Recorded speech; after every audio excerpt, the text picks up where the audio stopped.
도쿄, 돔에서 한국 아이돌이 불러 화제가 된 푸른 산호초는 가난해진 단카이 세대들에게 과거 향수를 자극한다. 부국 강병을 외치던 메이지 유신은 소수 재벌에게 집중된 국민은 슈퍼엔으로 싸구려 나라가 된 일본이다. 막번 체제를 해체하고 근대화라는 도구마로 부국 강병을 외쳤던 사무라이들은 기본적으로 에도 막부를 지탱하던 사무라이 세력들이었다. 서양 선진 문물을 받아들이며 애국을 외치며 국가 제일주의를 주장한 메이지 지사들이 꿈꾼 일본은 어떤 나라였을까? 변절한 친일파들은 근대화를 이룬 메이지 유신을 극찬한다. 하지만 메이지 유신은 과거 사무라이 에도 정부의 연속성은 유지한 채 에도 시대 호상들과 연합정권을 이룬 것이다. 이로써 메이지 이후 신용화폐를 독점한 에도 상인들은 자본주의 국가, 일본을 전쟁 국가로 변모시킨 공범이 된다. 결국 메이지 정권에 의해 1880년대 자유민권 운동은 철저히 탄압받는다. 1976년 사사키 준노스케에 의하면 에도 막부 특징은 철저한 신분제, 쌀중심 경제, 쇄국 정책이다. 막번 체제란 병농분리제로 철저한 신분제 사회를 구축하였고 석고제를 통해 쌀을 공납의 기준으로 삼고 대외적으로는 쇄국제 통치한 막부 및 번의 정치제제이다. 쇼군과 다이묘는 주종관계가 아니었다. 막부는 직할력만 직접 통치하고 번에 대해서는 다이묘에게 독자적 지배권을 주었다. 이에 쇼군은 다이묘들에게 성곽 축성, 제방과 도로 건설 등 관련 공공사업 영무 수행을 명령한다. 에도의 히비야 메림, 에도성 축성 등은 천하보청의 결과물이다. 각 번주들은 만성적 재정적 자상태다. 1643년 전후 대기근 계기로 경제 확대는 독려되었고 이후 농토 확대와 철 농기구들이 보급되면서 농업혁명이 일어난다. 상품 작물의 소득은 원칙적으로 면세로 하자 농민들은 생산기술 향상, 상품 작물 재배지역 확대, 농민부업이 확대되었다. 농민들은 술을 빚어 내다 파는 이들도 생겨나면서 양조장을 세운다. 오다 노부나가는 선거류 시민들에게 부역 부담 면제, 금융상 보호와 일정한 영업 독점권을 부여하면서 도시상공업자들을 유치하였다. 이후 에도 막부는 일국일성령을 공포하며 성곽 파괴를 명령하자 다른 성에 거주하던 가신단, 상공업자들이 다이묘의 거성으로 이동하게 되면서 조카마치가 번창하게 된다. 에도 막부는 철저한 신분사회다. 무사는 무사의 길을 강요한다. 무사도 하나 무사는 두말하지 않는다. 하나 무사는 정이 있어야 한다. 하나 무사는 기회를 닦아야 한다. 원래 사무라이는 농민이었다. 10세기 해안 시대 영구사유재산법에 따라 새로운 농토 개발과 자신들이 일군 땅을 지키기 위해 무기를 든 자경단체를 사무라이 군단이라고 부른다. 에도 막부 이후 사무라이 출신들은 행정적 소양을 갖춘 관료로 변화한다. 전쟁이 사라진 사무라이들에게 관악인 주자학의 전례는 문민화를 급속히 촉진시키며 관료화된다. 그런데 이들 사무라이들이 막부 말기 쿠데타를 단행하였고 메이지 유신기의 근대 관료제의 인적 연속성을 가진다. 이들 사무라이들이 만든 경직된 관료 문화와 정경유착과 불합리한 자원배분 정책은 지금도 한국 사회에 영혼 없는 공무원 문화의 일조를 더한다. 16세기 일본의 은 산출량이 급격하게 늘자 포르투갈은 일본의 은과 중국의 생사 교환을 하는 중개무역에 나서게 되고 순교자들의 피는 가톨릭 신도의 씨앗이라고 가톨릭의 교부 테르툴리아누는 천명한다. 당시 내전 중인 일본은 포르투갈 상인이 가져온 초총을 전량 수입하고 있었다. 전국 통일의 성공 이후 에도 막부는 통상무역은 인정했지만 포교와 전도를 금지하게 된다. 네덜란드는 말레카 해협을 제패하고 대만에 진출하며 일본과의 무역 독점을 목표로 막부의 그리스도교 금교 방침도 수용한다. 네덜란드는 나가사키에 네덜란드 상관을 설치하였고 막부는 이를 창구로 하는 관리무역 체제를 성립하게 되었다. 주요 광산을 직할령으로 접수하고 화폐 주조권을 독점한 막부는 각종 금화, 은화, 전화를 주조하여 이를 전국적으로 유통시켰다.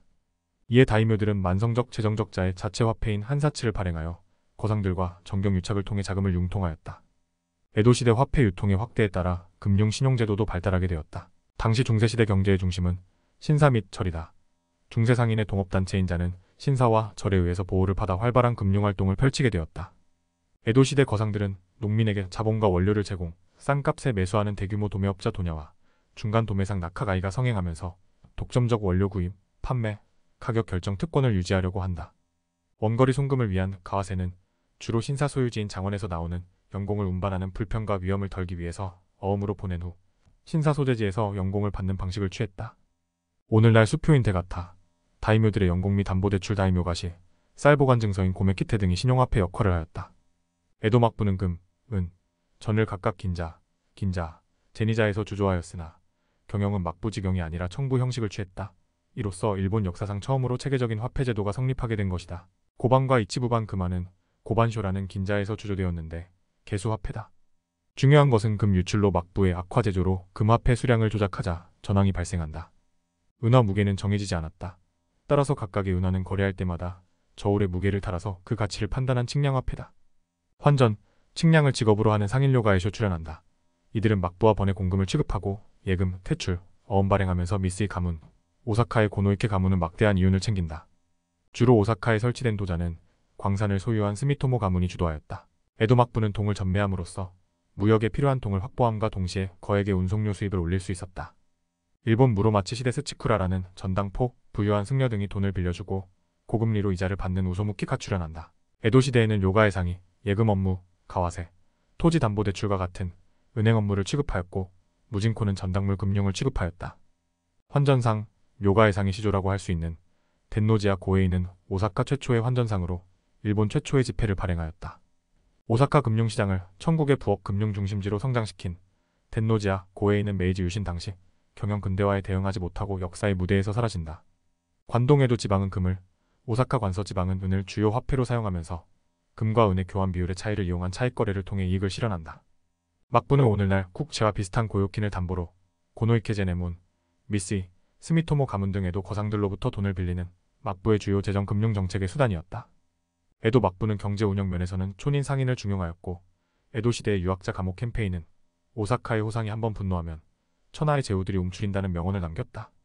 촌인 상인들은 경제적 독점 이윤을 통해 화려한 생활을 누렸고 사치스러웠다.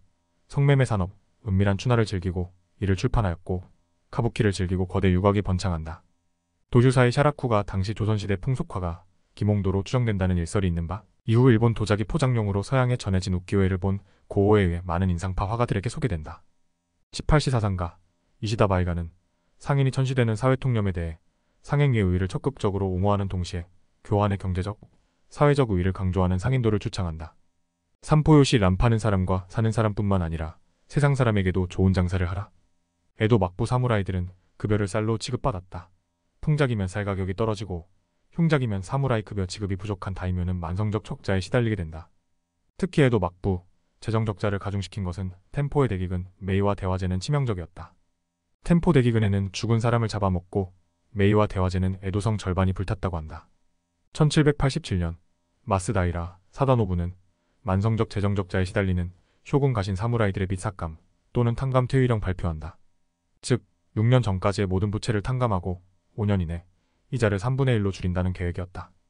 그러나 이런 과격한 조치는 사무라이 가신들에게 일시적으로 안도감을 주었지만 그 후 대출이 보류되거나 중단되어 금융계의 경제적 혼란만 확산시켰다. 개혁 실패 가장 큰 원인은 에도 막부가 화폐 경제의 확대에 제대로 대응하지 못한 것에 있다.